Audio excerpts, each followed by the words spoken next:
दर्शकबिन नमस्कार। विभिन्न मठ मन्दिरको संरक्षण र सम्वर्धन गर्नुपर्छ भन्ने जय होस् टेलिभिजनको मुख्य अनि महान अभियान, जहाँ कि जय होस् टेलिभिजन विभिन्न टोल बस्ती क्षेत्र अनि कुना कन्त्रबमा रहेका मठ मन्दिरलाई संरक्षण गर्दै अघि बढि नै रहेको छ। यसै सन्दर्भमा आज भने जय होस् टेलिभिजनका केही टिमको साथमा सिन्धुली जिल्लामा आधारित रहेको महान सेती देवी मन्दिरमा उपस्थित भइसकेका छौं र यहाँको पुजारी गुरुदेव मसामु प्रत्यक्ष उपस्थित हुनुहुन्छ। ढिलो नगरिकन हामी सिधै उहाँतर्फ नै लाग्छौं। हजुरलाई स्वागत छ जय होस् टेलिभिजनमा। जय होस् हजुरहरूलाई पनि। हजुरको परिचय? मेरो नाम भोजराज भट्टराई, सुनकोशी गाउँपालिका वार्ड नम्बर 5 यही सेतीदेवी मन्दिर भएकै वार्ड हो। हजुर, विशेष गरेर यो सेतीदेवी मन्दिरमा पूजापाठ गर्दै आउनु भएको हजुर कति वर्ष भयो?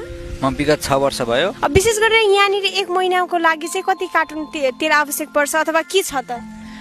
तेल त जम्मै जय होस् टेलिभिजन अथवा हाम्रो घरि गुरुजीले नै पुर्याइदिरहनु भएको छ। खास महिनामा 2 कार्टुन 2.5 कार्टुन तेल भए पुग्छ।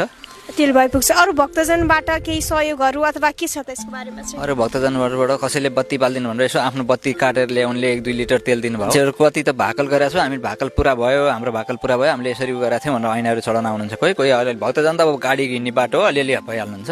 हजुर, जय होस् टेलिभिजन हेरेर बस्नुभएका सम्पूर्ण भक्तजनहरूलाई के भन्न चाहनुहुन्छ? म के भन्न चाहन्छु भने भक्तजनहरू जति बिरामी हुनुहुन्छ नि मबाट कतिपयले आएर सोध्नुहुन्छ, मैले फोन नम्बर दिएर फलान ठाउँ छ भनेर पठाउनुहुन्छ, उहाँ जानुहुन्छ जानुहुन्न त्यो मलाई थाहा जानकारी छैन। मैले भन्छु जुनसुकै रोग भयो नि गुरुलाई भेटेर उपचार गर्नुहोस् भनेर मैले कतिपयलाई भने हुन्छु, तर त्यसरी के गर्नुहुन्छ थाहा नै छैन। गएर विषय भएर पुगेँ भन्नुहुन्छ है, पुगिन भन्नुहुन्छ, पछि केही पनि भन्नुहुन्न। कस्ता कस्ता समस्या भएका व्यक्तिहरू चाहिँ हजुरले प्रत्यक्ष भेट्नु भएको छ त? मैले कसैले छोपिरहने भेटेको छु, कोही आएर बकबकिन उफ्रिने भेटेको छु, कोही अब बोली फुटेन बच्चैदेखि भनेर भन्नुभएको छ। त्यस्तो बिरामी भेटिरहेको छु। उहाँहरूलाई पनि हजुर जय होस् टेलिभिजनमा जानु भनेर सल्लाह दिनुहुन्छ? दिएको छु, सल्लाह पनि दिएको छु, फोन नम्बर पनि कतिपयलाई दिएको छु। हजुर, जहाँ कि जय होस् टेलिभिजन हेरेर बस्नुभएका सम्पूर्ण भक्तजनहरू धर्मप्रति निकै आस्था विश्वास राखिरहने हुनुहुन्छ र सिद्धिदेवीमा बलिरहने दीपको लागि गुरुदेवले सहयोग पनि गरिरहनु भएको छ। यो विषयमा हजुरको भनाइ के छ त? मेरो त भनाइ एकदम राम्रो छ, गुरुदेवले धेरै सहयोग गरिरहनु भएको छ। अन्तिममा जय होस् टिभी हेरेर बस्नुभएका सम्पूर्ण भक्तजनलाई के भन्न चाहनुहुन्छ?